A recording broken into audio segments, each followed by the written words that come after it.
Bem, boa tarde. Agradecer a presença de todos aqui no CEINESP, mais uma palestra que nós estamos realizando, né? O ano passado foram várias, essa aqui é a segunda do ano, né? Tivemos um mês atrás uma de estruturação, né, de organização, e nós pretendemos continuar esse ano com mais algumas palestras. Fiquem atentos aos boletins que nós devemos enviar para o mês que vem, para o próximo, mais palestras aí que o CEINESP está promovendo. Essa foi feita o ano passado, no começo do ano também, com a ideia de que, como o E-Social estava sendo postergado, algumas normatizações não tinham saído ainda, e agora saíram. Então ele disse que eu repeti, porque agora nós estamos na data fatal. Parece que agora, em breve, isso vai valer e vai ter que ser aplicado mesmo. Na verdade, o doutor Emílio vai falar, é uma coisa antiga que nós não vimos praticando, não vimos cumprindo. E agora a norma nos pega pelo pé, o sistema se fecha e as coisas começam a acontecer. Muito importante as empresas estar se atualizando e se preparando para isso, porque quando chegar junho não vai ter desculpa, né? Setembro, desculpa, não vai ter desculpa, vai implantar e aí não informou, vai pagar multa, não fez, vai pagar multa, pensou que fez, vai pagar multa, tudo tem multa. Então, nós estamos reeditando essa palestra já mais perto da data e esperamos que venha ajudar. Caso vocês depois tenham alguma dúvida a mais ou algum questionamento, passem ou o e-mail do Dr. Emílio deixa no final ou para o e-mail CEINESP, que a gente encaminha para ela, tá? E esse é o papel do sindicato. O sindicato está fazendo essas palestras justamente em diversos assuntos relacionados a RH, relações trabalhistas, justamente para melhorar a qualidade de trabalho das empresas. As empresas hoje em dia estão crescendo e precisam crescer estruturadas. Como a gente vinha uns anos atrás crescendo, e estruturar lá na frente custa às vezes mais caro para a empresa. Tá? Então, novamente, bem-vindos. Muito obrigado, doutora Miriam, novamente pela palestra e espero que vocês aproveitem bastante. Vamos começar.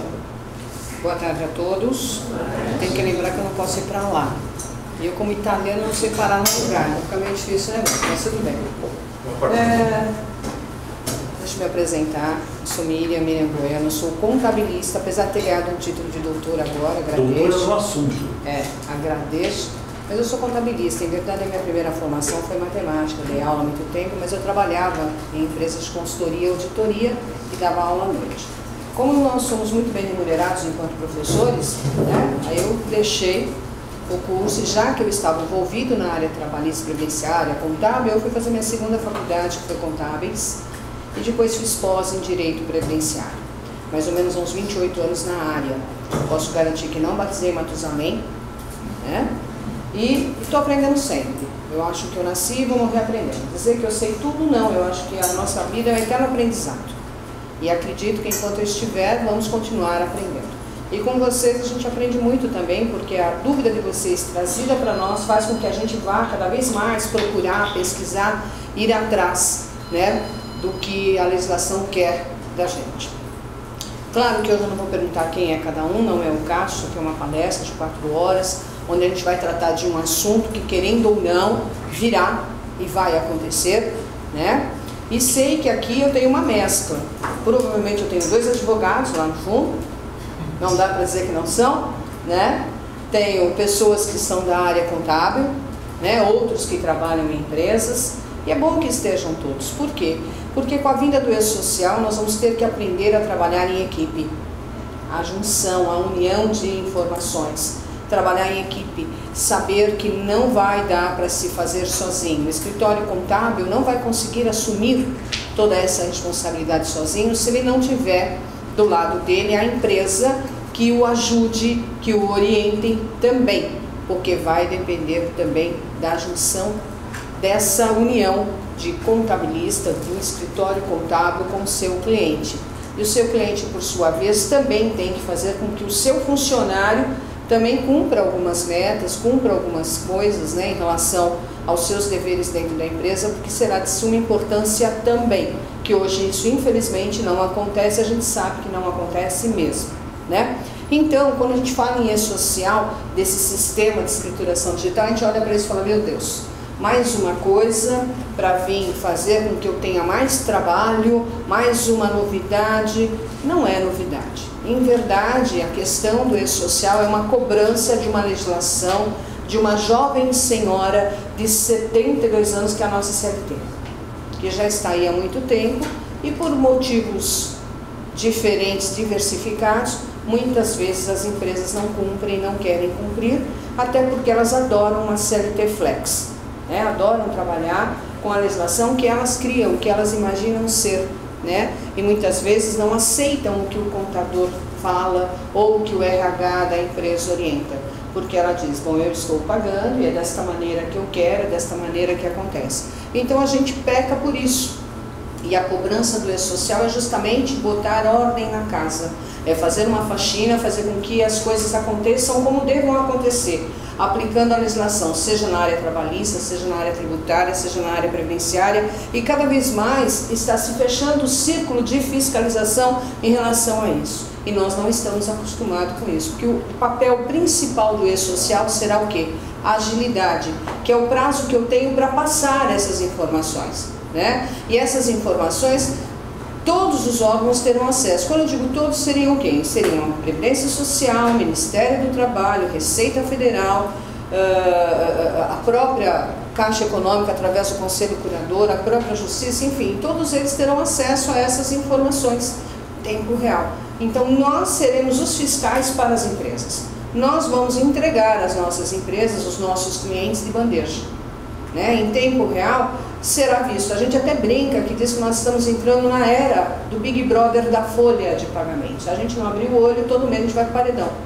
Vão chamar a gente, vão verificar as falhas, os erros que acontecem dentro daquilo que a legislação pede. Então, E-Social nada mais é que a cobrança de uma legislação antiga, que é a Previdência, que é a CLT, e que a gente infelizmente não cumpre, infelizmente não fazemos, né? E achar que o E-Social não pegou, a tendência é ir para frente, voltar para trás jamais. Então, quando falamos de E-Social, nós sabemos que lá em 2007 já começamos a fiscalização.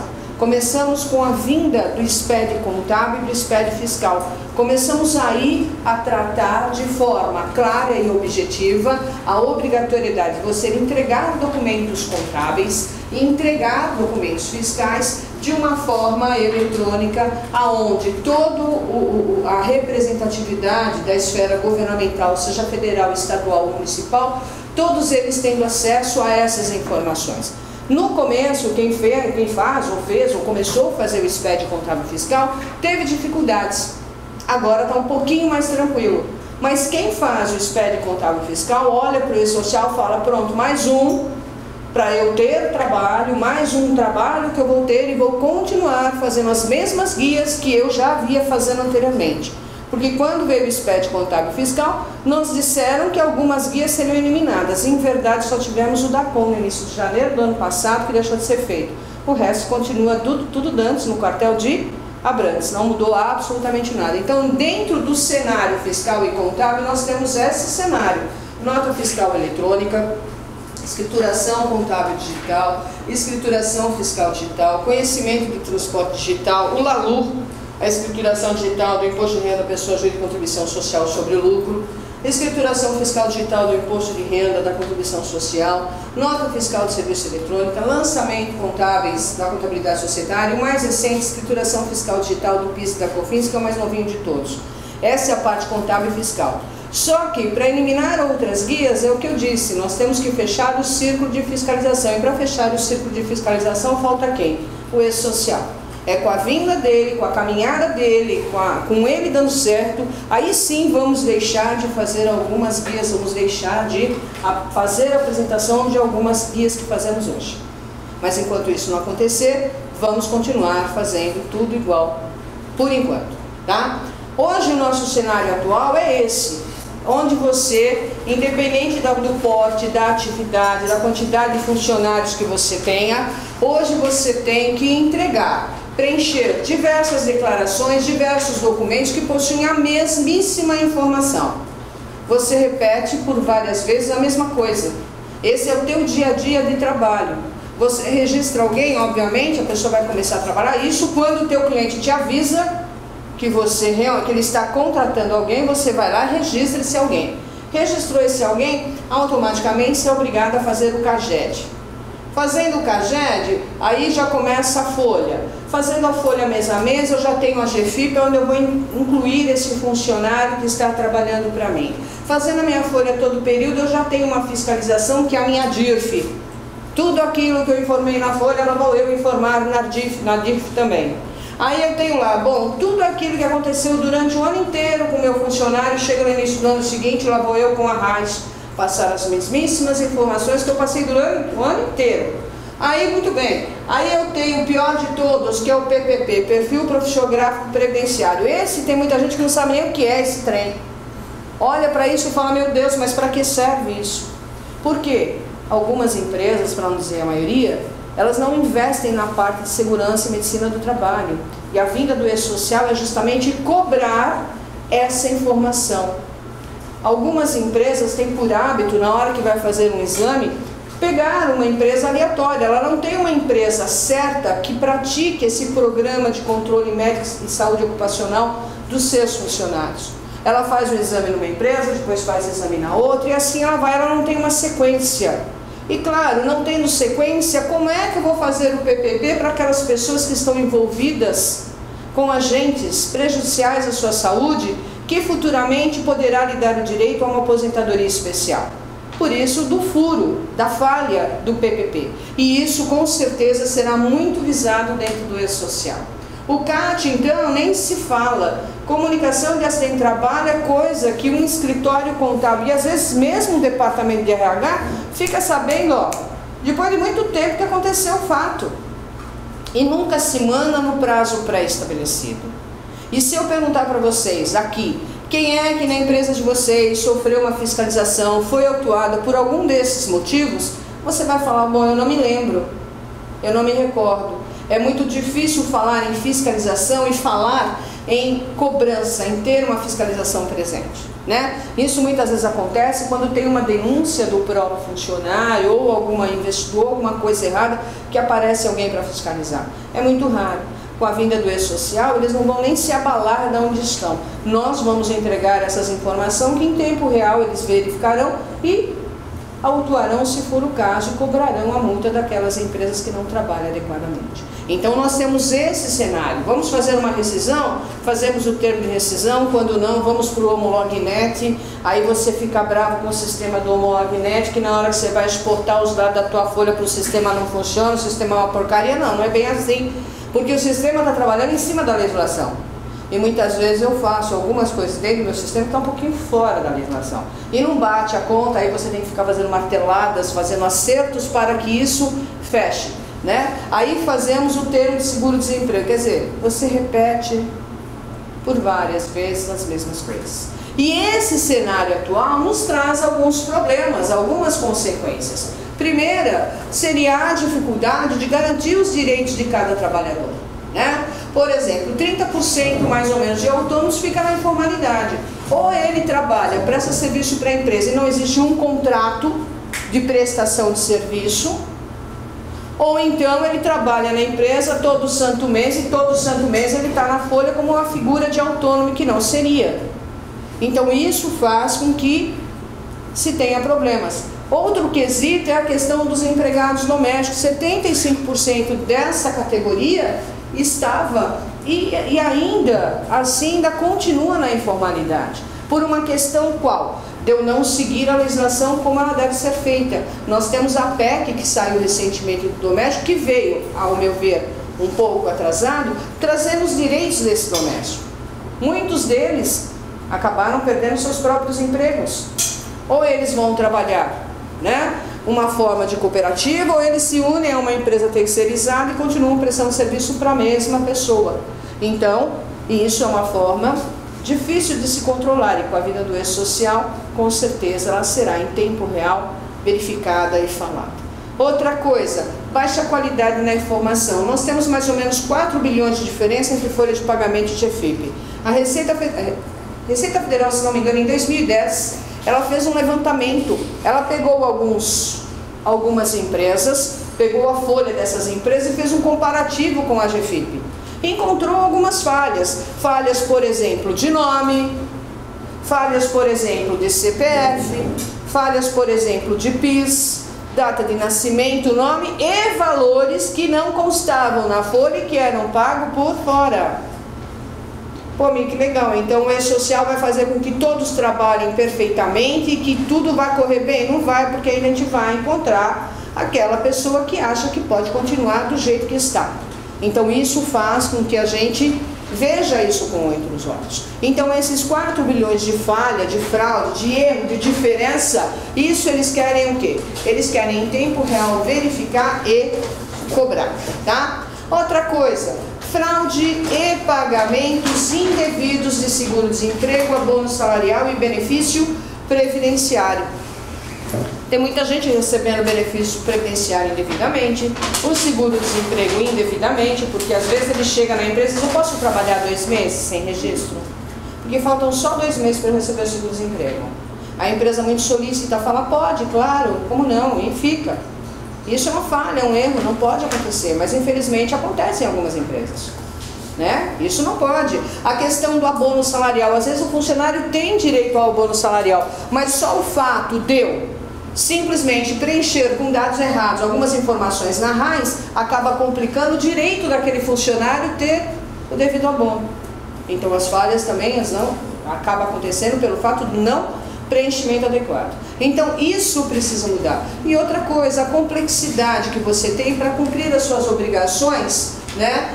E o tempo que você gasta para apurar e pagar impostos. Então eles querem que esse modelo atual que a gente tenha, ele vá deixar de existir e em tempo real a gente consiga garantir os direitos dos trabalhadores, fechar os encargos, fazer os devidos recolhimentos sem nenhuma preocupação, sem atraso e sem problemas. Pelo menos essa é a ideia, tá? Mas esse não é o pior. O pior é que nós temos pelo menos 7 pecados. Eu diria 7 pecados capitais em relação à legislação e ao eixo social. Primeiro pecado, a empresa ela tem que ficar muito atenta, né, a esses 7 e verificar o que a gente pode mudar. Primeiramente, achar que simplesmente, já que o eixo social está aí, eu vou simplesmente sentar na frente do computador e imputar dados. Sento e preencho os dados que faltam. Não é bem assim. A gente sabe que as empresas, que as operações, que essas empresas dão muito maior importância são aquelas que geram receita. Isso é sabido, né? Agora, já as demais eu trato como uma questão de menor importância. Eu deixo mais como uma questão secundária. Só que eu tenho que dar a devida atenção a essa questão que eu entendo ser secundária. Porque a própria estrutura do eixo social, ela vai requerer uma gama de dados e de informações que, se você lançar incorretamente de forma inadequada, você não vai conseguir transmitir os dados do empregado. Uma dessas coisas são, por exemplo, funcionária casou e mudou o nome. Não é? Isso acho que vocês nunca viram na vida, né? Casou, mudou o nome. Você não se preocupa em saber se esse nome foi alterado na base da Receita Federal. Você não muda absolutamente nada no teu registro hoje, não é? Você deixa a coisa acontecer. Quando esta pessoa se desliga da empresa, vai receber um fundo de garantia, um seguro-desemprego, aí a coisa entorta. Porque chega lá, ela não consegue, onde é que ela vai? Diretamente no RH e no DP, porque tudo é culpa do DP. O DP é culpado do mundo existir, né? Então a culpa é do DP. Só que a culpa não é só do DP, é de quem realmente casou também. Porque tem que haver essa mudança. Então, com a vinda do eixo social, nós falamos e tratamos muito dessa questão da qualificação cadastral. Não adianta eu acertar o nome dessa funcionária na base de dados dela, do contrato dela, que eu vou ter que enviar como carga inicial, se essa pessoa não acertou os dados dela na base da Receita Federal no CPF. Não adianta, porque ela não vai aceitar, ela não vai receber essa informação. Ela será devidamente bloqueada. Então, nós temos que pensar nessa situação. Pensar que essas questões que são de menor importância não vão ser tão de menor importância assim, e eu tenho que vê-las com outros olhos, né? Coisa que nunca nós fizemos é saber se o funcionário mudou de endereço, né? O funcionário trabalha com você durante 10 anos. Mudou de endereço umas 5 vezes. Você se preocupou com isso? Alguém aqui, porventura, fez alguma alteração cadastral do funcionário quando ele muda de endereço?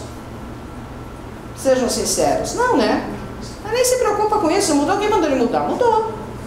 Eu não me preocupo com isso. Dentro do informa, ele não pergunta. Pois é, ele não informa, o escritório não pergunta, fica tudo certo, né? Fica tudo na paz. só que com o E-Social, essas alterações cadastrais eu também vou ter que ficar atenta e terei que fazer a devida alteração. Isso é uma questão até de obrigação dentro do próprio sistema, são essas pequenas alterações. Então são coisas que nós não temos hábito e que, se eu informar de forma inadequada, nome da pessoa, data de nascimento, o PIS errado, o CPF errado, essas questões vão me impactar e eu não vou conseguir entregar, despachar esta informação para os órgãos. Então eu vou ter que ficar muito atento a esse primeiro pecado. Segundo pecado, tenho certeza que ninguém faz isso aqui. Fechamento da folha de pagamento antes do último dia útil do mês. Que tal? Alguém faz diferente? Vou fazer a pergunta diferente. Alguém fecha a folha de 1 a 30 aqui? Só você? Vamos pedir um autógrafo para ela, porque realmente é difícil, não é? A maioria das empresas tem o hábito de fazer, é prática comum das empresas, muito comum das empresas, não esperar o fim do mês, o último dia do mês para fechar essa folha. Normalmente você o faz em meados de 21, de 25, então você fecha de 21 a 20, de 25 a 24, né? Você fecha de 16 a 15. Na verdade, esta prática, ela veio por que motivo? Porque nós tínhamos primeiramente uma previdência social que vencia todo dia 2. Isso era humanamente impossível, você fechar a folha, você emitir guias, você mandar para o cliente, era uma loucura. Então criou-se este mês fictício para que pudéssemos ter tempo hábil de fechar uma folha. Poxa, Miriam, não me diga que eu vou ter que mudar. Vai. Você, empresa, vai ter que ficar mais atento. E eles já disseram, vocês terão que rever os seus processos internos em relação a esse fechamento. Porque vários erros acontecem com esse fechamento antecipado que você tem por hábito fazer hoje. E que influencia na legislação trabalhista, na legislação previdenciária e que será constatado com esse social. Numa dessas reuniões, numa de tantas reuniões que houveram e ainda vai acontecer, com Daniel Belmiro, o pessoal do Ministério do Trabalho, enfim, foram feitas 2 perguntas, da qual eu trouxe aqui para vocês. Primeira pergunta, feita para o pessoal do Ministério da Receita. Quando o período de apuração para exceção das horas é de 1 a 15, e o pagamento é todo dia 30, as horas extras que são realizadas de 16 a 30 são pagas somente no dia 30 do próximo mês, ultrapassando 30 dias das exceções realizadas. Esse procedimento poderá ser mantido? A primeira resposta que a pessoa deu, não, ponto. Aí ele disse, olha, a legislação exige que você e que os salários sejam pagos em período não superior a 30. E as horas extras realizadas entre o período de 16 a 30 deverão ser apuradas e pagas juntos com a folha do mês vigente, se refere àquela competência. Mas nós jogamos para a competência posterior. Então, isso é uma falha. Então, eu tenho que pensar nessa possibilidade. Aí, não contente, foi feita uma outra pergunta. De outra forma, quem sabe eles iam mudar de ideia. A folha de pagamento poderá ser fechada antes do encerramento de cada mês? Aí essa pessoa foi mais maleável. Ele disse o seguinte, olha, o fechamento antecipado da folha, 25, 26, 16, enfim, é um procedimento comum. E o objetivo é o quê? Facilitar a emissão da GPS. Porque, em verdade, o fechamento antecipado foi justamente para isso. Para fazer com que nós conseguíssemos fechar a GPS e mandar para o nosso cliente, já não é? Que era todo dia 2. Muito bem, ele diz o seguinte, vocês fecham as suas folhas pagando os dias de forma antecipada, sem ter conhecimento se porventura o funcionário vai faltar, se vai ter uma falta injustificada, Normalmente você faz isso e a gente chama do que isso? De pagamento no escuro. Esse procedimento, se há uma falta no período de 22 a 30, que você fechou antes a tua folha, esse tipo de procedimento não encontra vedação na legislação. O próprio próprio auditor fiscal do Ministério do Trabalho entende que se você paga na folha aquela falta que o funcionário teve naquele mês, você pode bem descontá-la posteriormente, você não vai ter problemas com isso. O grande problema está quando você tem o quê? E essa é a maior atenção que você vai ter que dar a isso. É quando você tem a questão das variáveis. É hora extra, adicional noturno, é comissão.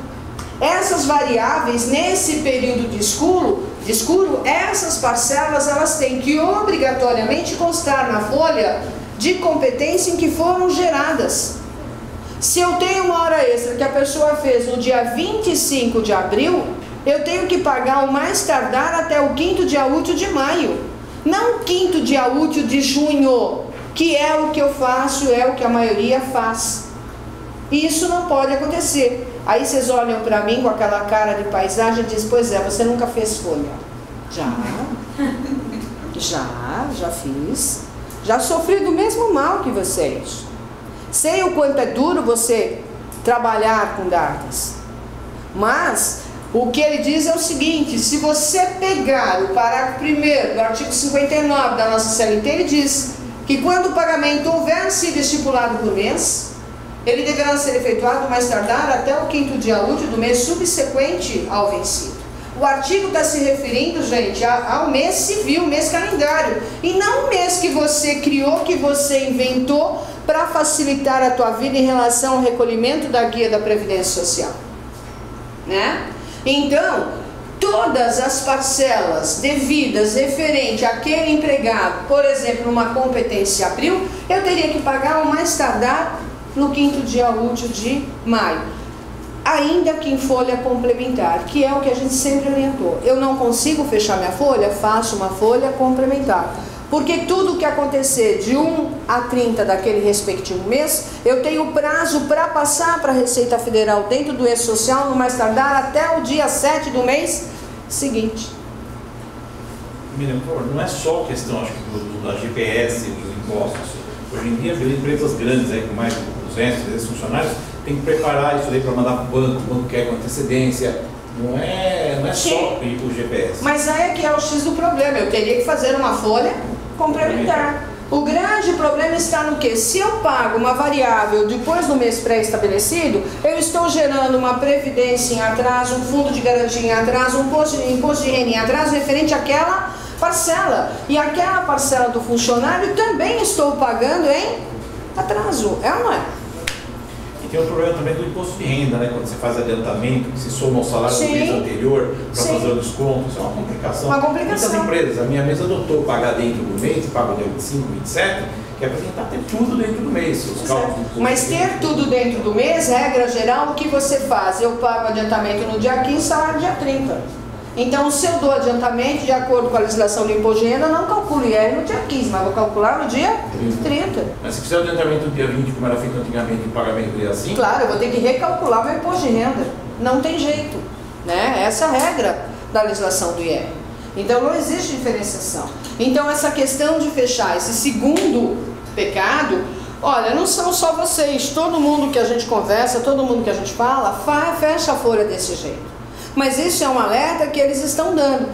Algumas pessoas, mas eu já fui numa palestra que me disseram que eles vão mudar. Eu duvido muito que eles alterem, porque se eu altero, querendo ou não, eu acabo prejudicando o funcionário também.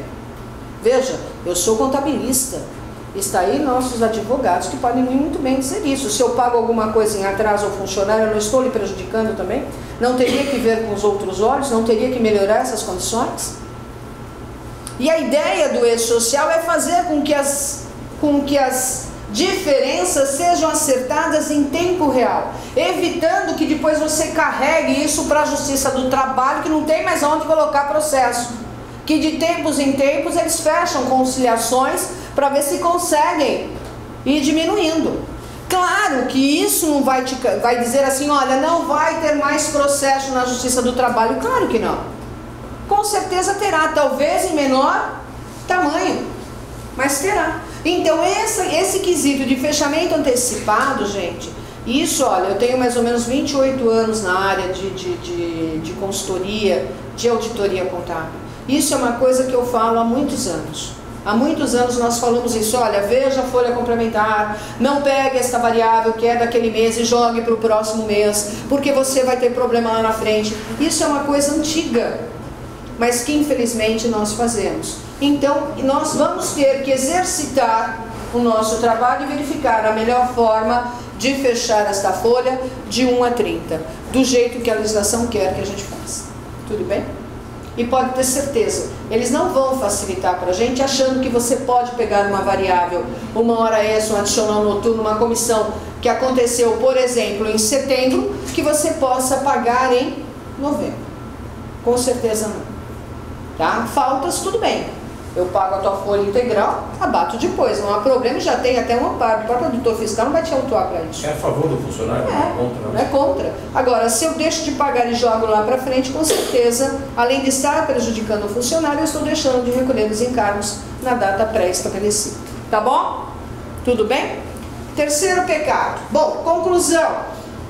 Pagamento dessas parcelas variáveis na folha de pagamento do mês subsequente pode acarretar o quê? Ao empregador multas administrativas, tanto do Ministério do Trabalho quanto da Receita Federal, em face ao atraso de recolhimento da Previdência, do Fundo de Garantia e também do valor que você está pagando a favor do funcionário. Tá?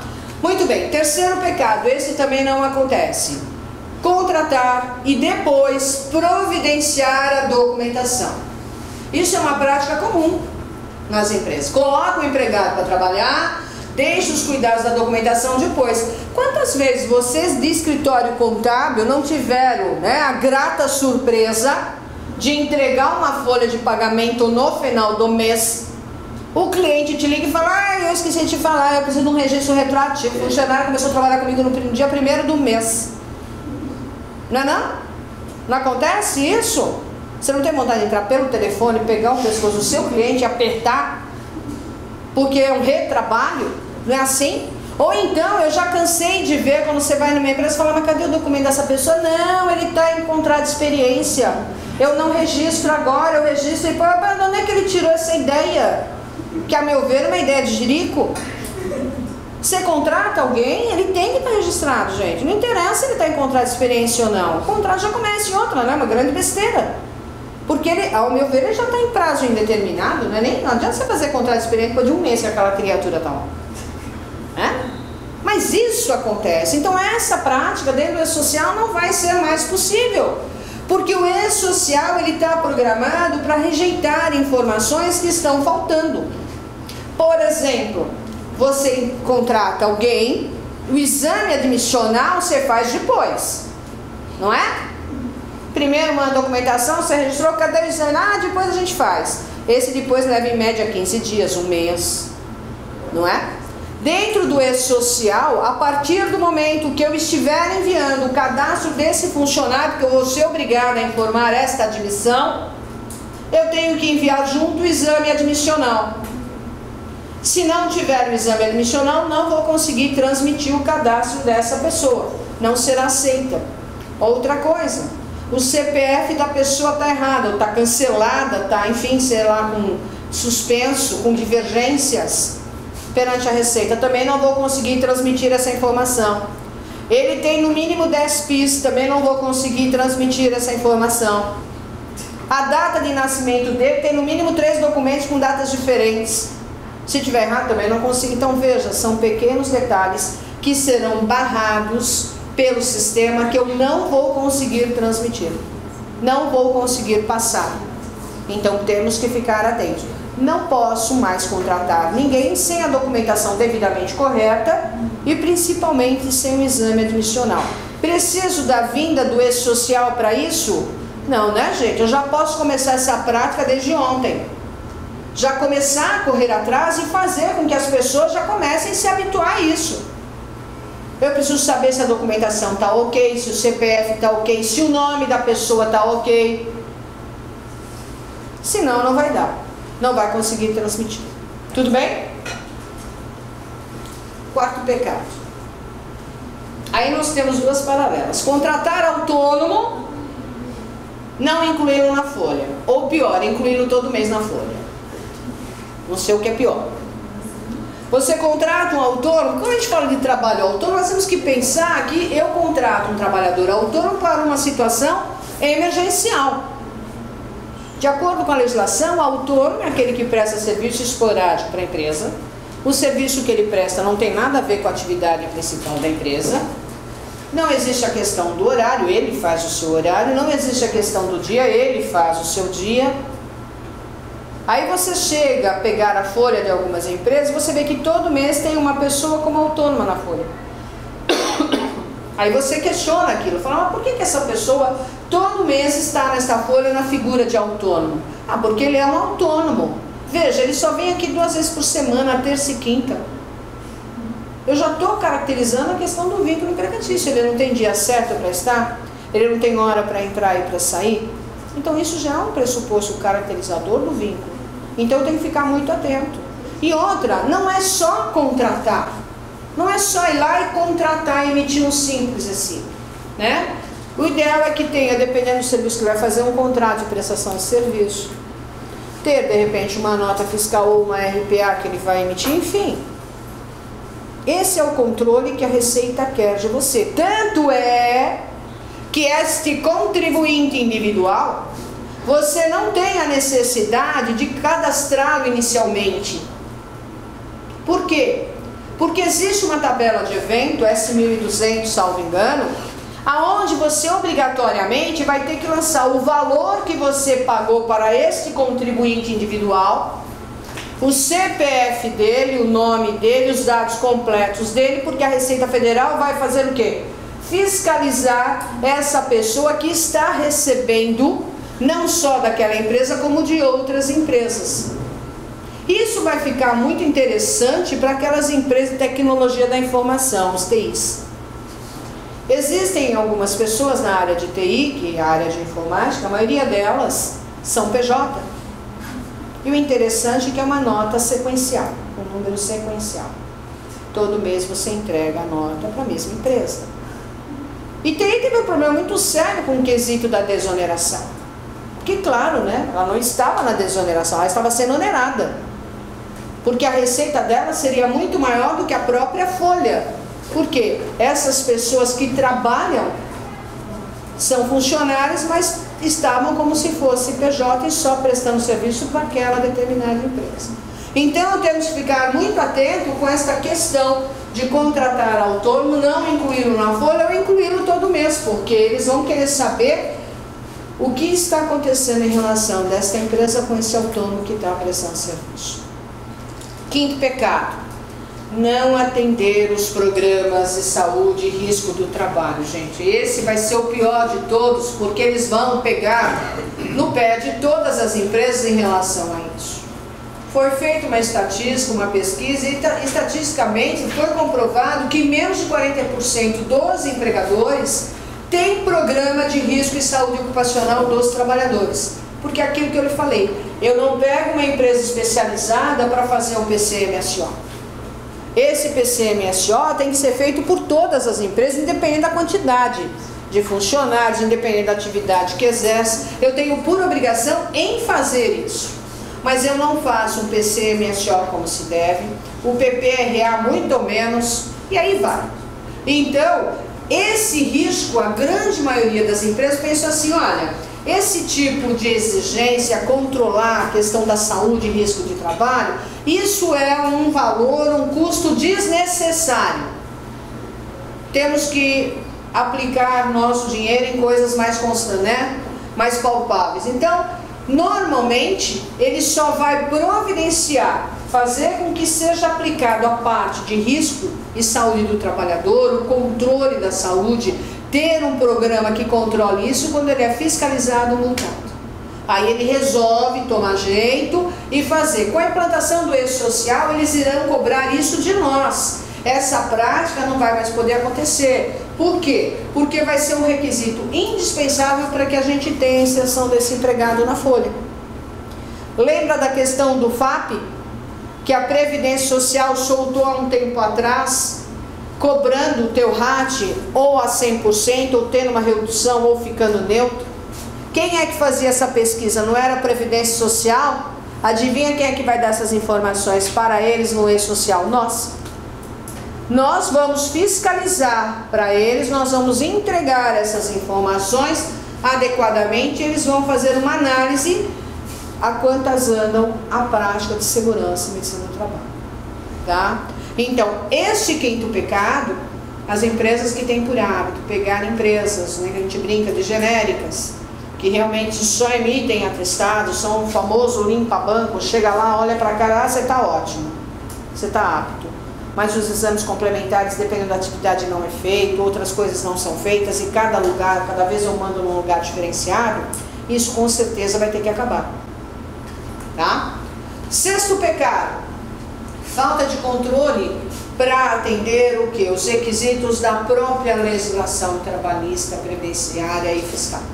Você não tem um processo desenhado que garanta o cumprimento da legislação. Ela é extensa, ela é extremamente complexa, dificulta a interpretação e por conta disso, o empresário fala, bom, eu entendi desta forma e desta forma eu vou fazer. Não, ele tem que procurar gente especializada na área para lhe auxiliar, são os advogados, os contadores que poderiam lhe dar um auxílio em relação a isso, mas ele não faz, tá?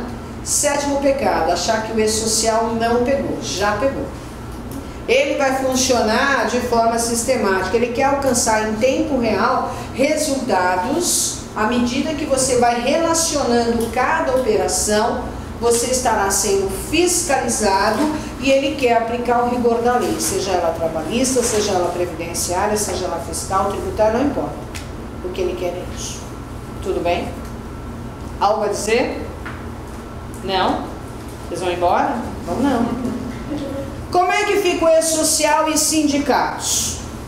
Para os sindicatos, o e-social ele vai fazer o quê? Ele vai auxiliar também no combate às fraudes. Então o sindicato também será um fiscal nosso. Também vai nos entregar para, né, os órgãos competentes.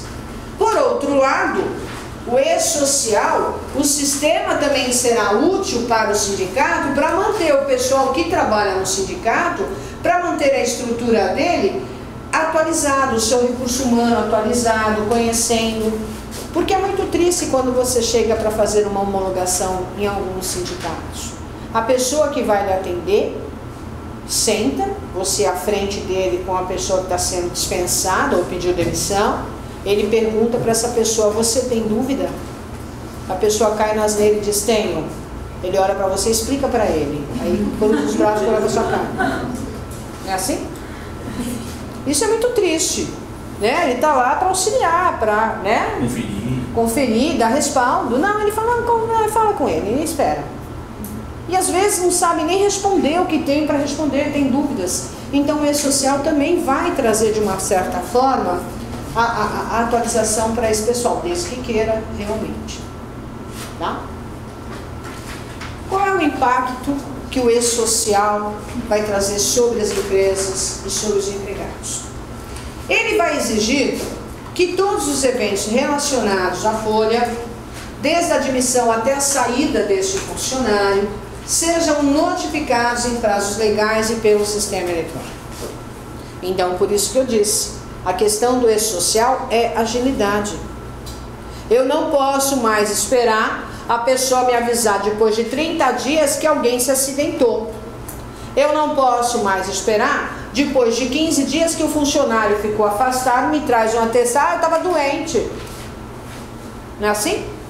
A pessoa pega um atestado, fica 5, 6 dias, nem liga para a empresa para saber ou para informar que está doente. Ele fica em casa. Depois de 7 dias, sei lá, dependendo da quantidade de tempo que ele ficou afastado, ele aparece com um atestado dizendo, não, eu estava afastado. Porque você estava, eu sei, né? Mas o problema é informar, é avisar. A pessoa tem bebê, depois de 15 dias o marido liga dizendo, olha, minha mulher acabou de ter um filho, ela teve hoje não, faz 15 dias. Como é que pode acontecer isso? Né? Então são essas coisas que não poderão mais acontecer. Tem que ter prazo e tem que ter a risca. Então a legislação, ela vem tentando o quê? Equilibrar, né, as forças com a lei trabalhista, que nem sempre é cumprida. Nem sempre eu cumpro o que a lei me propõe. A lei dos empregados domésticos, por exemplo, teve realmente essa intenção de disciplinar essa relação nesse grupo que foi marginalizado em função da própria dificuldade da fiscalização. Mas o que a gente viu com as PECs aí foi o seguinte, né, com essa PEC, que muitas empregadas acabaram simplesmente perdendo o seu emprego e acabaram sendo recolocadas ou em cooperativas ou em empresas terceirizadas e voltando a prestar serviço pela mesma patroa, para a mesma patroa.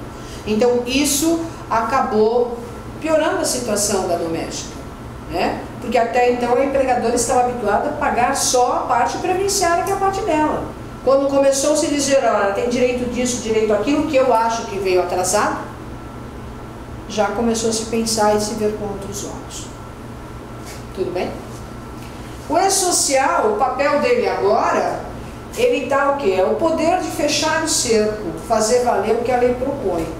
Então não tem jeito, ou a gente procura fazer a coisa como se deve, ou então o teu cliente vai ter problemas. Então a integração da folha de pagamento ao SPED, que já contempla a emissão de notas fiscais, conhecimento de transporte, ela vai permitir também o governo cruzar as informações de praticamente todas as dimensões da operação da empresa. Então, se eu tenho um autônomo que emite nota, no SPED fiscal eu tenho como saber se essa nota foi emitida. Se eu tenho um funcionário que é um PJ, mas que só emite nota para a empresa X, eu vou ter como saber o que isso está acontecendo e cobrar. Então eles estão fechando a cada dia mais assim. Então, a partir da vinda do E-Social, as notas fiscais, conhecimento de transporte, operação com a folha de pagamento, elas ficarão integradas numa grande rede de informação. Em tempo real eles vão conseguir fazer o levantamento disso, fiscalizar o que está certo, o que está errado e cobrar de você o que realmente deve ser cobrado, caso você não faça como deve ser feito. Tudo bem? Algo a dizer? Não? Que bom. Acabam-se, quer dizer, nunca foi possível, mas acabam-se com a vinda do E-Social, registro retroativo e acertos feitos a posteriori. Então tem que ficar bem atento com isso. Ah, Miriam, mas eu sempre fiz. Eu sei que você sempre fez. Isso é uma questão, uma prática normal, se registrar retroativamente. Com E-Social não vai ser possível. Ah, então tá bom, vou esperar a vinda do E-Social, aí eu começo a praticar a legislação. Claro que não. Eu já tenho que ficar atenta ao quê? A começar a mudar. Então, no geral, o que o E-Social quer de você é promover a real aplicação da lei. E o próprio SPED já tem isso, contábil e fiscal. Então, se a empresa tem uma conduta correta, de conformidade com as normas legais, ela não vai ter problema nenhum. Ela está começando bem a preparação do E-Social. Agora, aquela que acha que não adota essa conduta, que ele é a pessoa esperta, que ele consegue fazer manobras, que ele não vai ter problema, ele não vai ter ideia ele não tem ideia do risco que ele está correndo e do passivo que ele está gerando para a sua própria empresa. Então ele vai ter que ficar muito atento. O cruzamento das informações, elas serão feitas e já são feitas, e a cada dia está aumentando mais. Só que agora será no tempo real. Justamente. Então nós não temos mais essa ideia. Então nós temos que começar a pensar desde já. Eu não preciso esperar o E-Social, vou ver o que vai acontecer, eu vou mudar. Não. A prática, ela já tem que ser feita desde já. Né? E veja, nós temos um tempo muito pequeno aí para poder começar a botar ordem na casa, porque se tudo correr bem, em setembro agora começa o período teste. Porque acreditamos que não vai ser divulgado 2.1. Pelo amor de Deus, ninguém mais aguenta versões.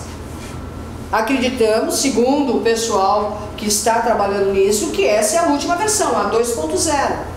Então temos que ficar atentos a isso. Tá? O E-Social, ele vai ser um desafio. Primeiro porque vamos criar uma folha de pagamento digital padronizada que vai substituir obrigatoriamente a folha que você tem hoje no papel ou informatizada que você tenha. Já começamos com a mudança da tabela 3, que é a tabela de proventos, descontos e informações. Claro que a tabela não está aí para vocês. Mas essa tabela, eles estão trabalhando em cima da legislação.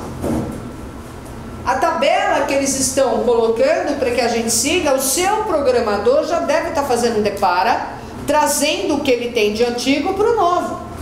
Existem alguns programas que a gente andou pesquisando, verificando, conversando com os programadores, que você coloca o código antigo, ele puxa o quê? O código novo. Criação de eventos, que nós temos o hábito, né, de criar proventos, criar descontos. Aproveitem, porque vai acabar com o E-Social. Eu não vou poder criar nada dentro da tabela. Se eu passar algum código que está diferente da tabela, o que vai acontecer? Eu não vou conseguir transmitir a minha folha. Então eu tenho que ficar bem atenta a isso e me preocupar com essa situação. Então eu tenho que me preocupar com isso. Então ele vai padronizar a tabela de rúbricas. E padronizando tabela de rúbricas, vai padronizar também tabelas de incidências, né? Então vamos falar aqui um pouquinho desta tabela de rúbricas. Deixa eu fazer uma pergunta para vocês. Quando você tem uma matriz, por exemplo, em São Paulo, tem uma filial no Sul, surgiu uma vaga no Sul, você chega a seu funcionário e diz a ele, olha, tem uma vaga assim, assado, salário tal, ele tem o teu perfil, né? Ele concorda em ser transferido, ele e a família, ele fala, não, legal, vou para lá. Então é uma transferência definitiva, está saindo de São Paulo e vai para o Sul. Claro, ele vai ter gasto, né? Com a mudança, levar as suas coisas para lá, com gasto, com passagens, não é? Pois bem. Pergunto, quem é que arca com essa despesa? Põe para fora, gente. Porque é segunda-feira hoje. Eu sei que é segunda-feira é bravo o negócio. Quem que paga? Na empresa? Pergunto, que nome você dá para isso? Essa despesa que a empresa está pagando, está arcando, que nome você dá para isso? Adicional de transferência? Não. Permanência? Também não. Quem dá mais? Isso chama-se o que, gente? Ajuda de custo. Paga uma única vez ao funcionário. Essa ajuda de custo não tem incidência em absolutamente nada. Obrigatoriamente eu tenho que lançar na folha mesmo sem incidência. Essa previsão de lançar esse valor na folha, ela já vem pelo próprio decreto 3048 de 99, no seu artigo 225, parágrafo 5º, aonde diz que você tem que lançar valores que fazem parte do salário de contribuição como valores que não fazem parte do salário de contribuição, né? Pergunto, por acaso, porventura, na folha de pagamento dos seus clientes, existe alguma verba, ajuda de custo, paga todo mês a um determinado funcionário? Sejam sinceros. Não tem? Tem, né? Tá lá. Pois é, gente. Se eu pago esta bendita ajuda de custo todo mês a um funcionário, isso não é ajuda de custo, começa por aí o negócio. Isso é salário.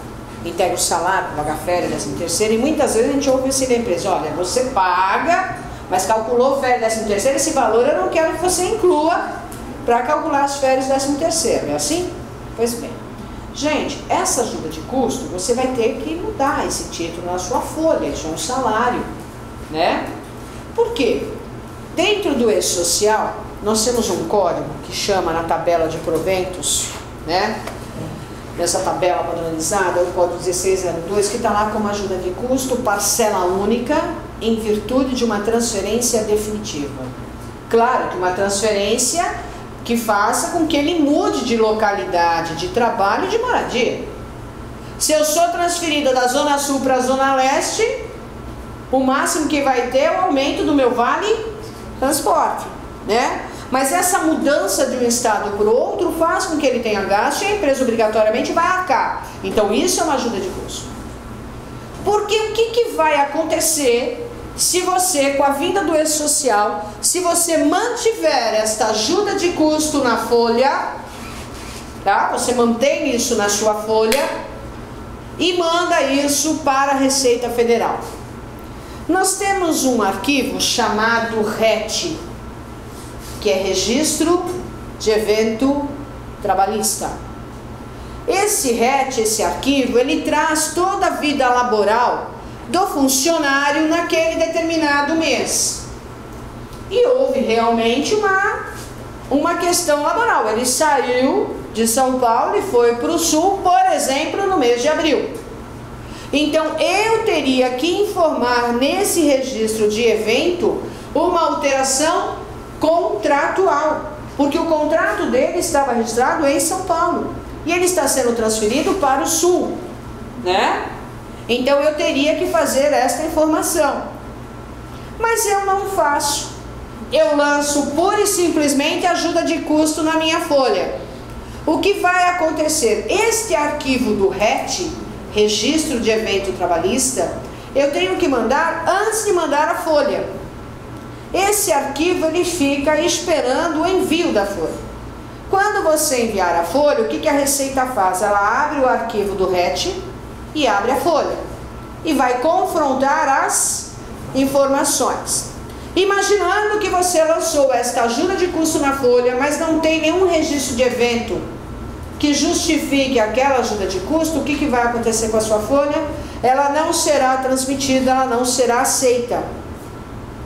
E não sendo aceita, ela aparece mais ou menos assim, que a divergência está no bloco tal, linha tal. Quem faz SPED contábil e fiscal aqui deve imaginar o que eu estou falando. Aí você corrige o bloco tal, linha tal, aparece outra divergência. Corrige outra divergência, aparece outra. E assim vai. Até você acertar tudo, você já perdeu a santa paciência, né? E você terá que fazer isso. Então, esta ajuda de custo, que porventura o seu cliente tem por hábito lançar mês a mês, ele terá que ver com outros olhos essa ajuda de custo e não poderá ser mais ajuda de custo. Porque isso também vai trazer um problema para a sua empresa, para o seu cliente. Tudo bem? Outra coisa que tem que ser muito bem comentada, a questão de banco de horas. Pergunto, gente, qual é a ideia do banco de horas? Fala para mim. O que a legislação do banco de horas trouxe em relação a isso? Qual é a ideia do banco de horas? Me diga. Vamos lá, gente. Compensação de horas trabalhadas e não trabalhadas. Se você trabalha mais, ele ganha crédito e fica em banco, supostamente para você dar descanso. A ideia da lei é trabalhar horas a mais, ao invés de eu pagar como hora extra, eu vou dar como os outros dias de descanso. Existem algumas convenções coletivas que pedem para você fechar a cada 2 meses, a cada 3 meses, a cada 6 meses o banco de horas. Fecha e faz com que o funcionário saia para descanso. Se no meio do caminho não houve a possibilidade de um funcionário descansar porque ele foi dispensado nesse meio do caminho, a obrigatoriedade da empresa é pagar aquelas horas extras, certo? Isso está na lei. Na rescisão. Justamente, mas o que nós vemos aí? Utilizam-se o banco de horas para compensar horas negativas. Eu pego o banco de horas para bater atrasos, faltas, não é assim? Essa não é a ideia do banco de horas. E lá, dentro da minha tabela de rúbricas, eu tenho um código 1004 que trata de hora extra relativa ao banco de horas. E eu tenho mais 2 códigos informativos, onde eu tenho que informar a quantidade de horas que eu transformei em hora extra e a quantidade de horas que eu transformei em descanso. Mas a falta não pode ser batida no banco? Não. Se a pessoa previamente avisa, eu não vou amanhã fazer uma prova particular, foi liberado um dia no banco de horas. A legislação do banco de horas ele não diz isso, é trabalhar horas a mais e descansar posteriormente. Lá que eu me lembro. Aquele descansado posteriormente é um dia, por exemplo, que ele pediu, olha, você não vinha amanhã para me acertar uma coisa particular. Tudo bem, mas ele vai descansar.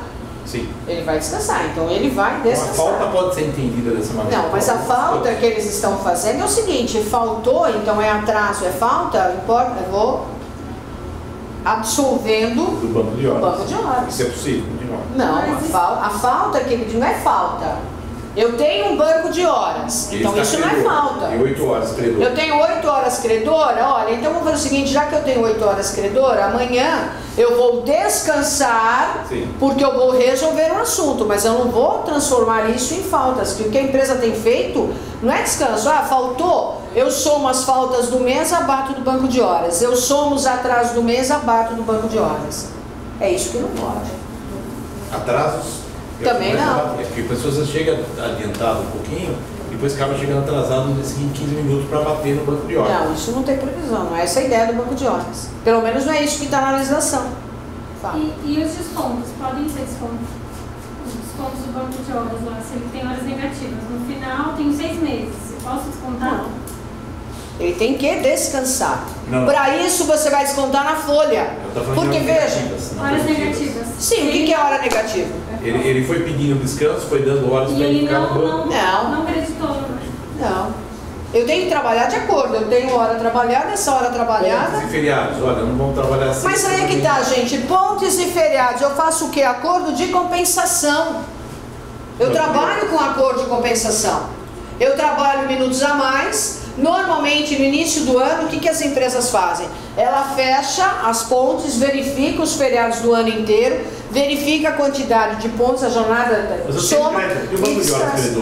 Mas não tem previsão. A legislação, pelo menos não é isso, no meu humilde entendimento, né, de contabilista, pelo menos o que está lá, ele não diz que você vai pegar esse banco de horas e abater de horas negativas de atraso.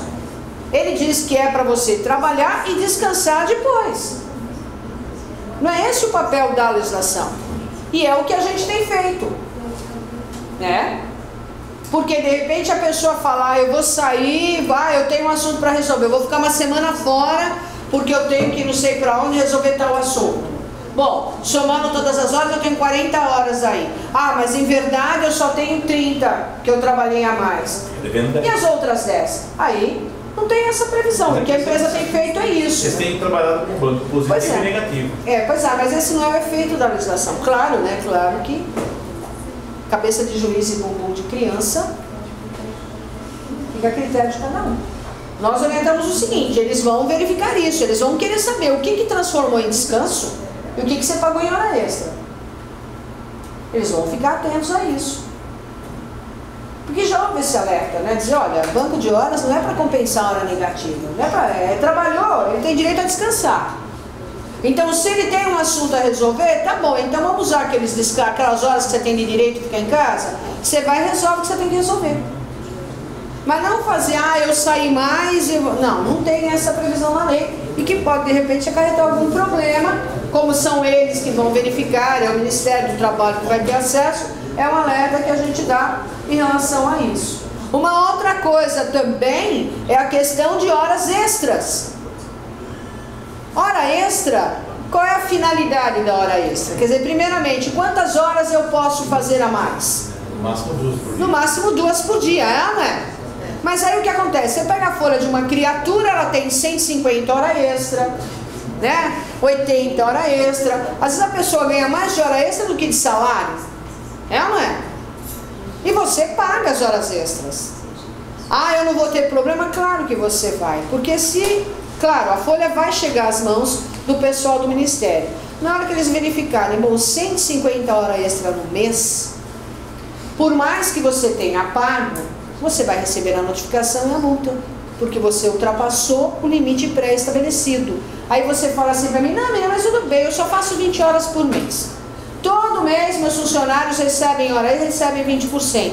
Você não está livre de ser notificado e multado. Por quê? Ele vai dizer a você que o teu problema é falta de mão de obra. Porque hora extraordinária ela tem que ser feita quando há devida necessidade. Mas se eu já faço as horas extras, o quesito de habitualidade, o problema é falta do quê? De mão de obra. Então temos que ficar atentos a esses pequenos detalhes, né? Uma outra coisa que também está nesta tabela, pagar creche, auxílio creche, ou reembolso babá, sem a devida comprovação.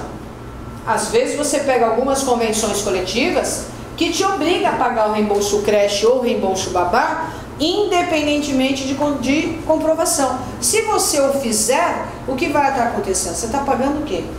salário para a pessoa. Então tem que ter comprovação. Tem que ter comprovação. Como é que você vai comprovar o quesito da babá? Uma cópia do registro feita na carteira profissional desta pessoa. Todo mês a cópia da GPS e a cópia da folha que você fez para essa babá. E a creche? Com a nota fiscal que você traz da onde?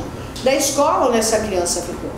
Regra geral, muitas crianças ficam na creche da prefeitura, que é de graça. E às vezes o sindicato pede para você pagar esse valor, independentemente de comprovação. Então isso vai acarretar um certo problema para a própria empresa. Temos que ficar atentos a isso. Não há controle sobre os dois cônjuges, o marido e mulher, como levar a creche. Né? Essas duas trabalham em empresas diferentes, tem na convenção coletiva previsto o reembolso da creche. Nós temos visto casos em que eles tiram cópia, hoje em dia nota fiscal, tudo bem, é uma folha de sulfite impressa, né? Eles tiram cópia da nota e levam cada um para a sua empresa para reembolsar. Desde que esteja comprovado. Acaba reembolsando mais do que gastou, inclusive. E aí não tem meio de pegar por aí, provavelmente não. Bom, o que vai acontecer numa fiscalização, ele vai querer que você apresente a comprovação que você a empresa está aqui, diz que isso eu, mas o funcionário está fazendo errado, só se realmente ele souber que está reembolsando do outro lado. Sim. Aí fica a critério da fiscalização ou da comprovação de uma outra empresa. Tudo bem, gente? Então temos que ficar atentos com esse desafio, né? Porque essa questão de padronizar a tabela, as tabelas que foram feitas, a tabela 3, ela trouxe a base toda da própria legislação, né? A questão do contribuinte individual, o sócio não querer ter retirada de prolabore. Tem sócio que não quer ter retirada, mas nem com essa brava. Ele diz que mas ele é atuante, ele é administrador, ele atua na empresa. Ele é um segurado obrigatório. Ah, mas eu já sou aposentado. Azar seu. Porque mesmo sendo aposentado, se você atua na empresa, você é um segurado obrigatório perante a Previdência Social. Você tem que ter retirada de prolabore. E eles vão cobrar isso da pessoa. Outra coisa que você às vezes vê, eu pago a casa para o sócio, eu dou um carro. A Previdência, que agora a Receita Federal, ela vai para cima e cobra aquilo como prolabore. Porque ela pensa assim, de acordo com a legislação previdenciária, isso é para o trabalho ou pelo trabalho? E é onde ela pega e cobra, e o sócio fica bravo, mas não tem a necessidade. Então isso nós temos que ficar muito atentos com esse quesito que estamos fazendo, porque eles vão aplicar o que está na própria legislação. Os sócios muitos se devem colocar no contrato, né? Só X sócios terão a retirada. Isso não vai refrescar muito, né? Vamos imaginar que eu ganho na Mega. Chego para você, para ela, falo, vamos montar uma sociedade, desde que não seja um escritório contábil. Vamos montar uma sociedade, muito bem. Eu digo a você o seguinte, eu entro com o dinheiro e vocês duas vão entrar com o trabalho. Perante a Previdência Social, vocês são seguradas obrigatórias da Previdência Social. Mesmo que eu coloque no contrato que você só vai ter, ela não, porque sei lá qual motivo, mas ela não está participando da administração da empresa, ela não está trabalhando, atuando na empresa, então ela é uma segurada obrigatória. Eu já não. Eu só entrei com o dinheiro, eu vou ter o que? Lucro. Se eu quiser contribuir para a Previdência Social, eu iria contribuir no quesito de facultativa, para futuramente ter aquele valor belíssimo de benefício previdenciário. Mas vocês são seguradas obrigatórias, mesmo que esteja no contrato. Se você está atuando, está na administração da empresa. Tudo bem? Muito bem. Então, temos que ficar atentos a esse quesito, porque de acordo com a Receita, ela diz o seguinte, a folha de pagamento digital, ela será padronizada, as verbas, as rúbricas serão padronizadas, não vou ter como criar outra rúbrica no meio daquela tabela, eu tenho que trabalhar com o que eu tenho, o seu programador está fazendo um depara, trazendo o que ele tem da tabela antiga para a nova. E também não posso esquecer que ele também vai implantar um cadastro único de trabalhadores. Acabando inclusive com o registro papel, ainda quem tem livro, ficha. E o informatizado? O informatizado você vai fazer um deparo, você vai trazer do que você tem para o novo. E nesse cadastro novo você vai ter que implementar com dados que estão faltando. Por quê? A RAIS vai deixar de existir. Existem algumas informações na RAIS que elas serão lembradas e terão que ser colocadas aonde? No cadastro de cada trabalhador. Como por exemplo. Tá? Então eu tenho que ficar bem atento a isso. Tanto é que no cadastro atual, você já vai ter que ficar atento e já começar a dar uma olhada nesses registros, trazendo de lá para cá, né? Fazendo essa informação, complementando com o que falta, verificando a qualificação cadastral, que é se o CPF está ok, se o PIS está ok, se o nome da pessoa está ok, se a data de nascimento está ok. E a ideia é eliminar esses itens. A ideia é justamente essa.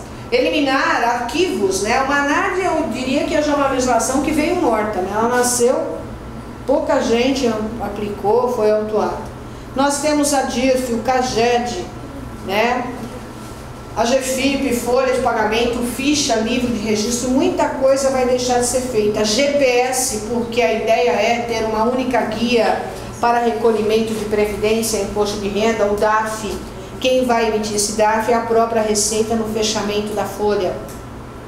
E pasmem os senhores, também automaticamente no fechamento, a Receita Federal vai emitir a guia de recolhimento do Fundo de Garantia. Eu falei que eu não quero morrer sem ver, porque eu acho a Caixa um pouco enrolada, mas diz ela que a automático vai ser a informação.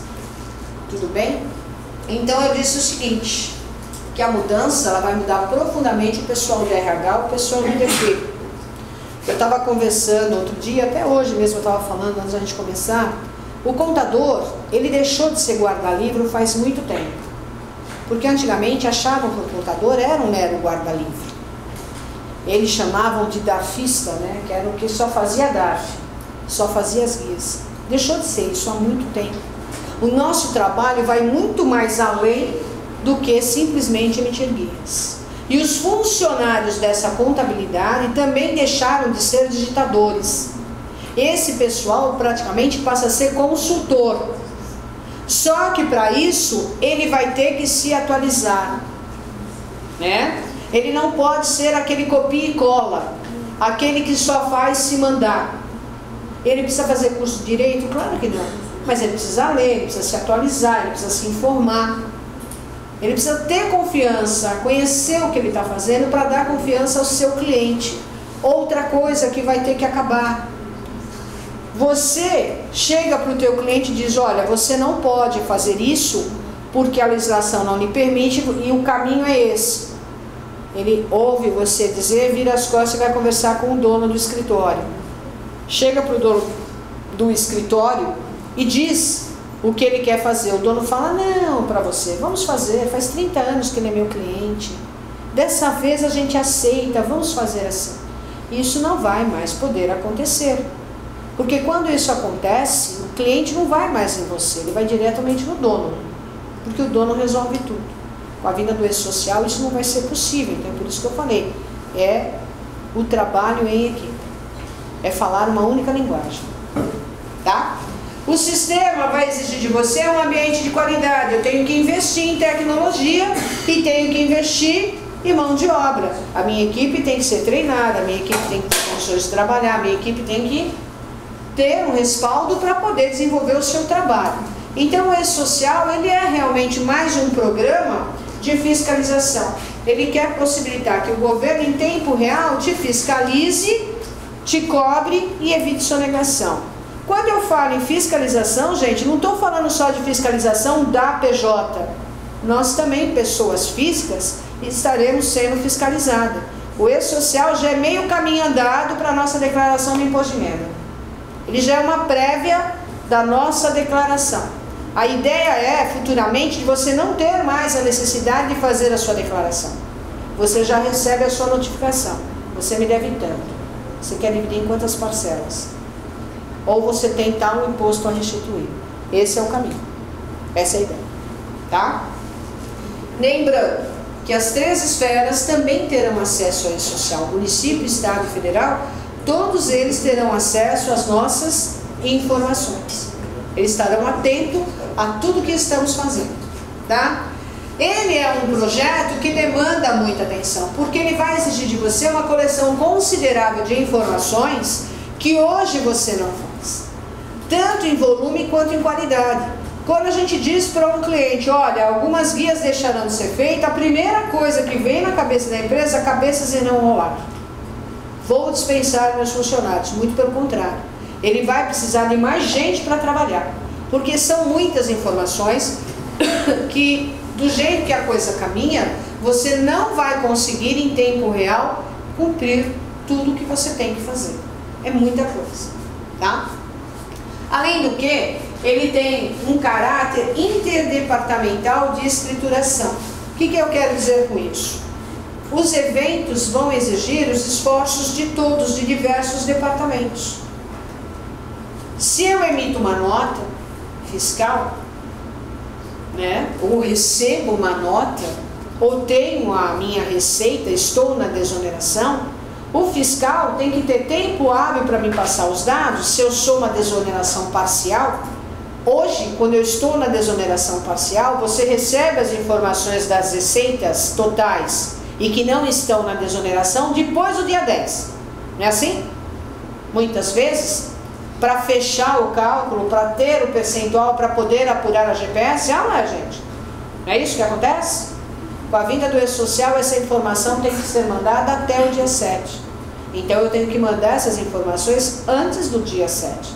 Então, o fiscal vai ter que me mandar isso em tempo hábil para que eu, DP, faça essa informação e transmita para onde? Para a Receita Federal. Tá? Então, esse o esforço. Afastamentos. Tabela 18 do E-Social, ela traz uma relação de afastamentos. Um facultativos, outros obrigatórios. Então, eu tenho auxílio-doença, acidente de trabalho, eu tenho cárcere, eu tenho licença maternidade, eu tenho serviço militar, N eventos, férias. Eu não tenho a obrigação de informar o aviso de férias, mas eu tenho a obrigação de informar o afastamento daquela pessoa a partir de que data. Então, são afastamentos que eu preciso saber. Então, de repente, o meu cliente na fábrica, um funcionário dele sofreu um acidente. Eu tenho prazo para mandar esse CAT. No primeiro dia útil após a ocorrência do fato, ou de imediato quando houver o falecimento da pessoa. Então, o meu cliente não vai poder me mandar isso depois do prazo. Ele pode até me mandar, mas com certeza a empresa vai ser o quê? Multada pelo fato de estar enviando em atraso. Então, esse é um problema muito sério que tem que haver essa conversa. A gente costuma dizer o seguinte: o ideal seria o escritório contábil fazer um manual de normas e procedimentos para os seus clientes. Dizer ao seu cliente: olha, o E-Social, ele veio para isso e está exigindo isso. O prazo que você tem que me passar é esse. E se você não fizer, a multa é essa. Mira, eu sou obrigada a colocar a multa, porque a gente só entende que tem que cumprir alguma coisa quando a gente sente cócegas no bolso e sabe que quem vai pagar isso somos nós.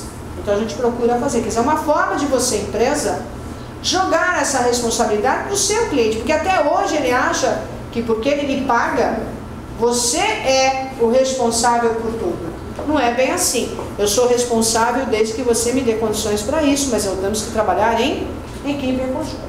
Outra coisa, orientamos também que o seu cliente faça normas e procedimentos para o seu funcionário, né? Apresentação de atestados, prazos, comunicação desse tempo de trabalho. Justamente, os prazos, porque você tem, porque hoje isso não acontece.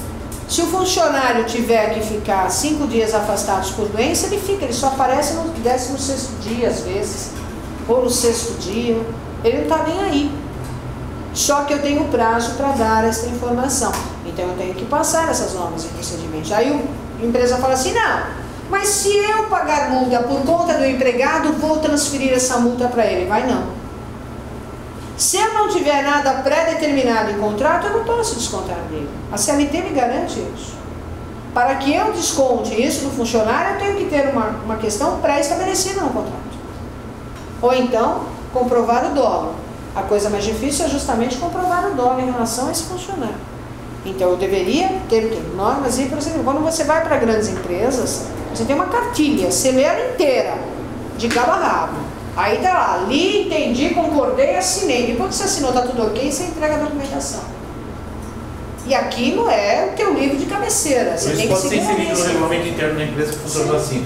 Que tem a obrigação de comunicar, o prazo que tem que fazer. Prazo para apresentar o atestado. Qual é o prazo que eu dou, Miriam? Existem convenções coletivas que colocam 48 horas para a apresentação do atestado. Não sei se vocês já chegaram a ver esse tipo de situação, né? Mas de repente estabelecer um prazo para apresentar o atestado por afastamento por doença, a comunicação do departamento do acidente que houve, a licença maternidade que a criatura teve bebê, foi embora e ninguém falou nada.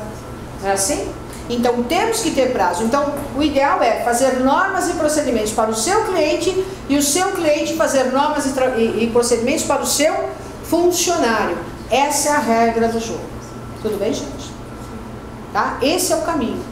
Então eu tenho que pensar nesta questão de diversos departamentos, né? Se tem afastamento, se tem algum acordo, né? Se tem contratação de prestação de serviço, porque veja, as notas que efetivamente serão mencionadas e serão lançadas são notas fiscais de prestação de serviço mediante cessão de mão de obra empreitada, notas fiscais de comercialização ou de venda de produto rural, notas fiscais que as cooperativas de trabalhos emitem.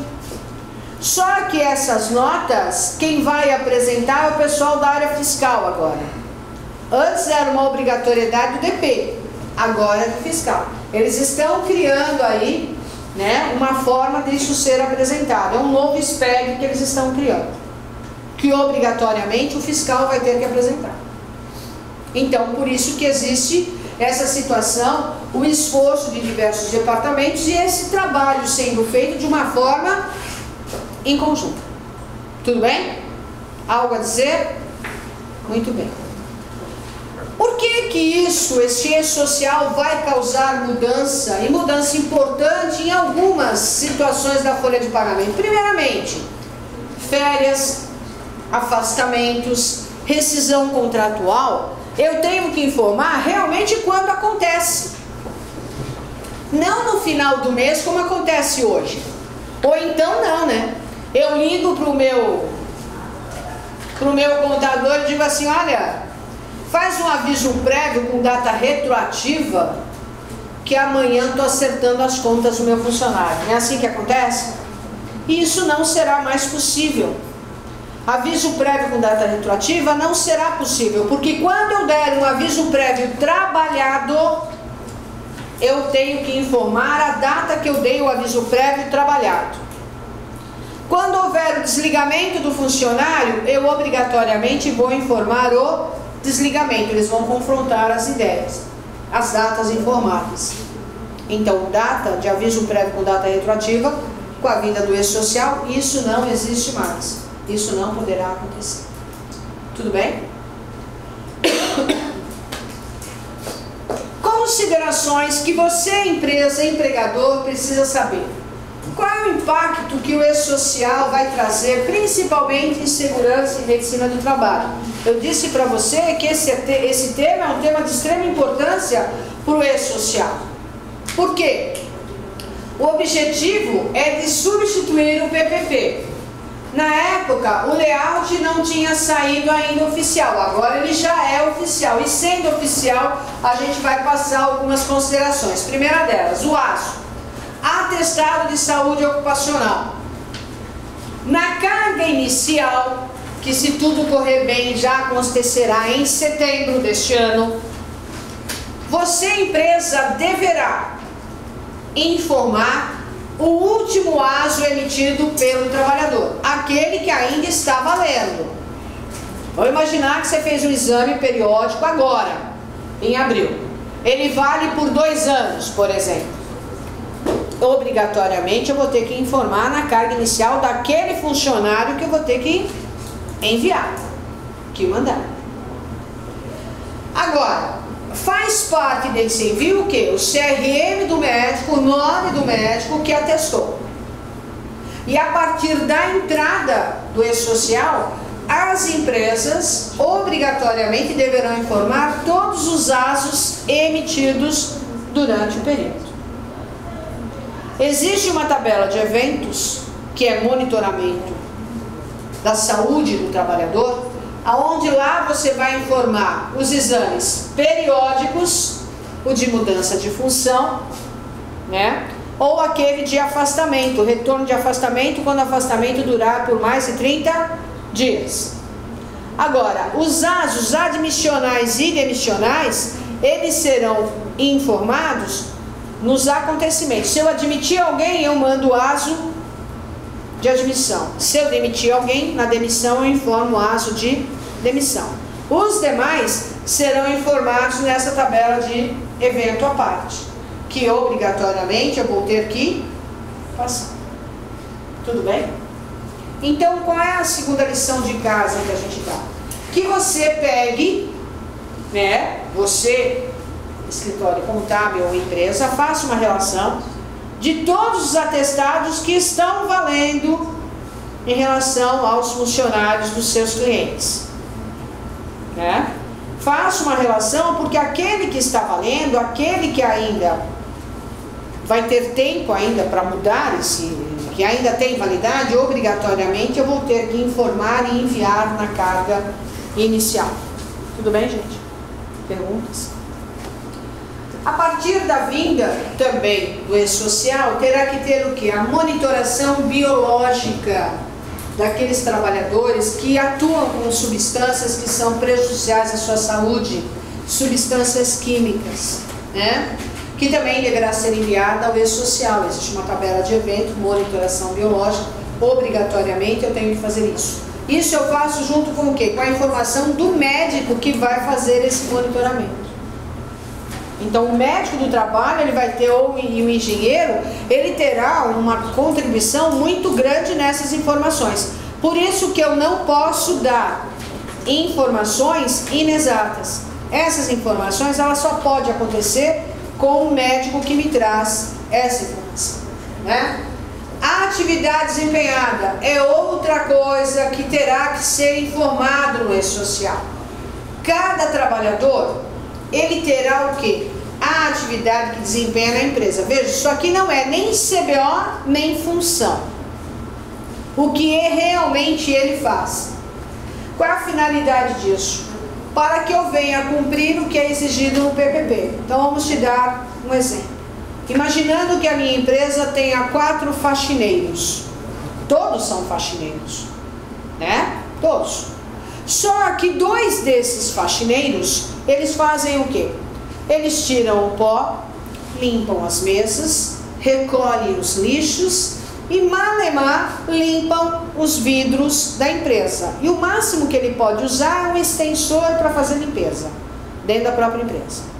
Os outros 2 faxineiros também faz a limpeza, só que ele faz de uma forma diferenciada.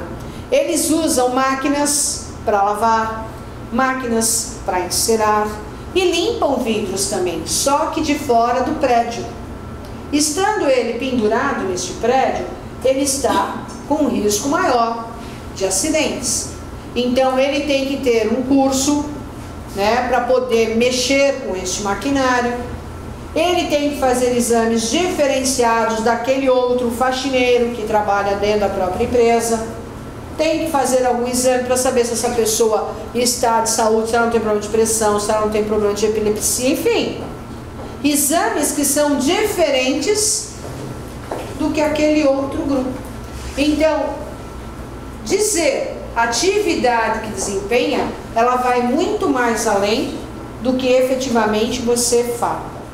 Então, se eu tenho 4 faxineiros, 2 fazem faxina, os outros 2 também, só que de forma diferenciada. E isso é que vai trazer, né, a diferença de saber o que um vai precisar de equipamento individual de trabalho, se vai ser um equipamento de proteção coletiva, se não, que tipo de curso. Mas isso vai depender de quem? Do médico. Só que o médico, para dar essa informação, ele vai tirar essa informação de quem? Do DP. Então vai ser um trabalho em conjunto com o pessoal do RH do DP e o médico ou engenheiro do trabalho. Tudo bem? Então essas atividades, normalmente você encontra através da onde? Do PPRA, do LTCAT, da NR15, da NR16. Né? Se porventura, né, você tiver alguma controvérsia, é sempre bom que você a trate com o médico e converse com ele. Coisa que isso nós não fazemos hoje. Aliás, nem empresa especializada para isso temos. Exposição a riscos nocivos. Tabela 2240 também será obrigada a informar. Então, o trabalhador que atua no ambiente ou está exposto a um cargo, a um agente nocivo à sua saúde, deverá ter esse risco informado no meio social. Quem é que vai informar? O médico ou o engenheiro. Então, do jeito que eles cercaram esse quesito de segurança e medicina do trabalho, não tenho como fazê-lo sem estar a presença do médico ou do engenheiro. E isso vai me custar o quê? Dinheiro. Muitas vezes a empresa não quer gastar. Tá? Atenção. Tomar muito cuidado na descrição do agente nocivo à saúde do trabalhador. Por quê?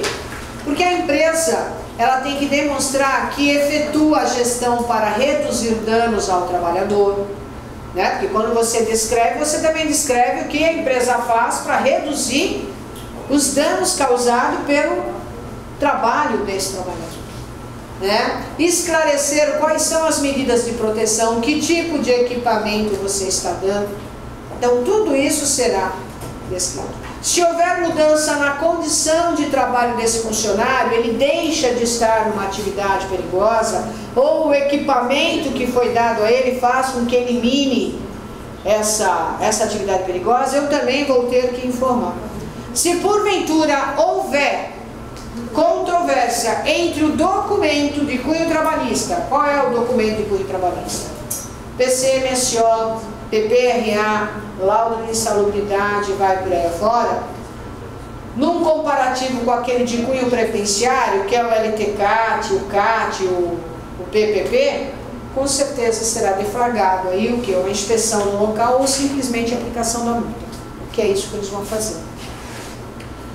Também, tudo isso que nós estamos fazendo, ele vai valer para quê?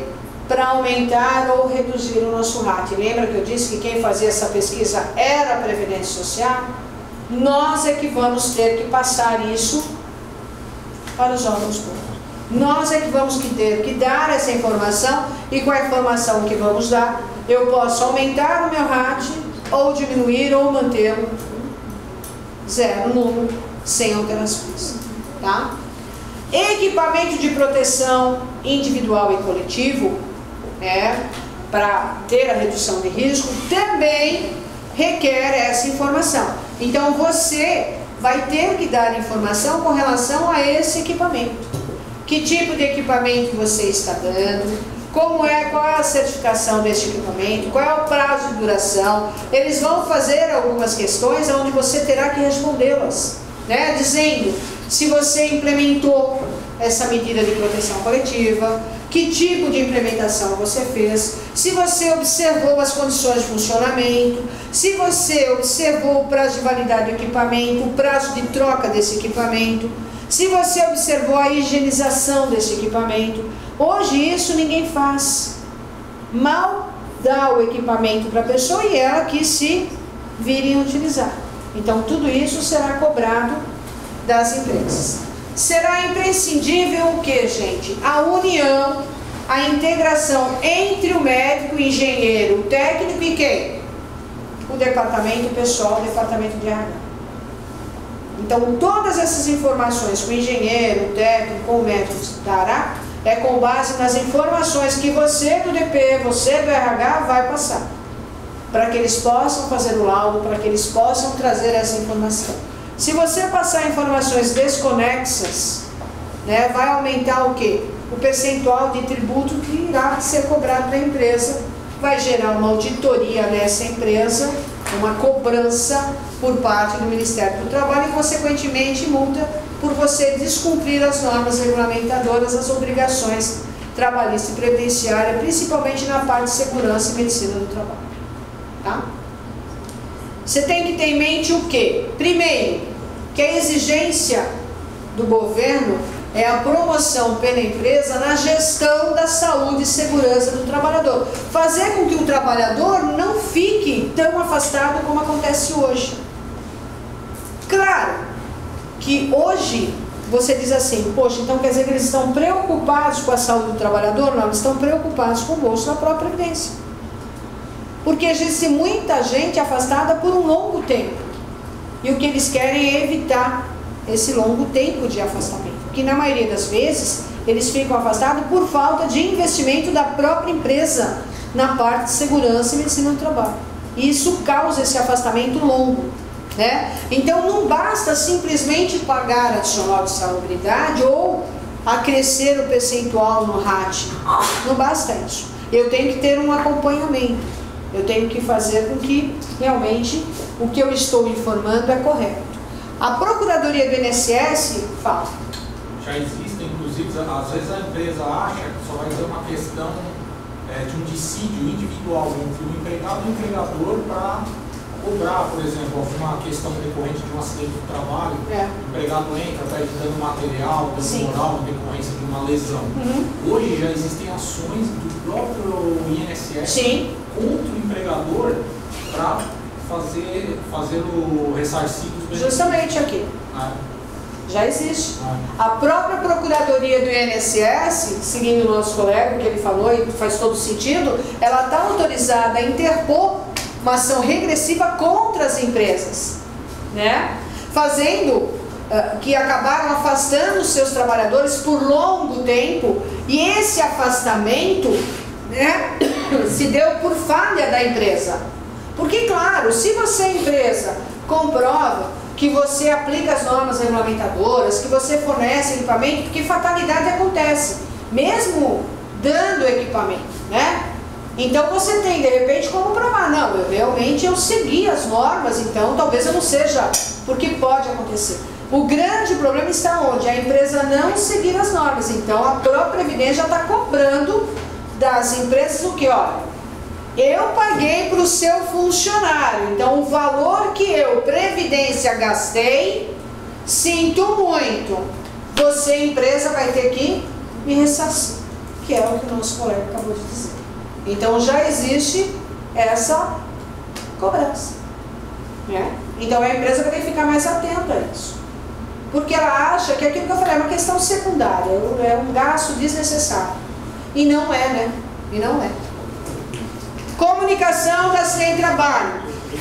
A comunicação, vou fazê-la através de um envio parcial ou do envio total, como eu faço hoje. A única diferença é o que? Os dados que vão ser exigidos no CAT é o mesmo que você preenche hoje atualmente diretamente na tabela, no próprio site da Previdência. Só que você vai deixar de fazer através da Previdência.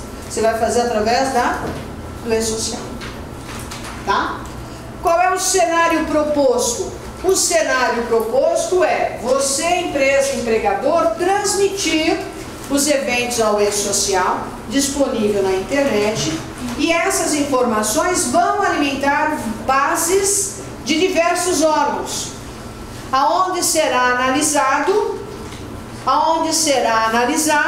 e cada um vai cobrar aquilo que entende ser certo ou errado, tá? Essa é a ideia, você é feliz da vida, fechando a sua folha, entregando e rezando logo em seguida, sendo transmitido via internet, e os órgãos terão acesso a essa informação, tá bom?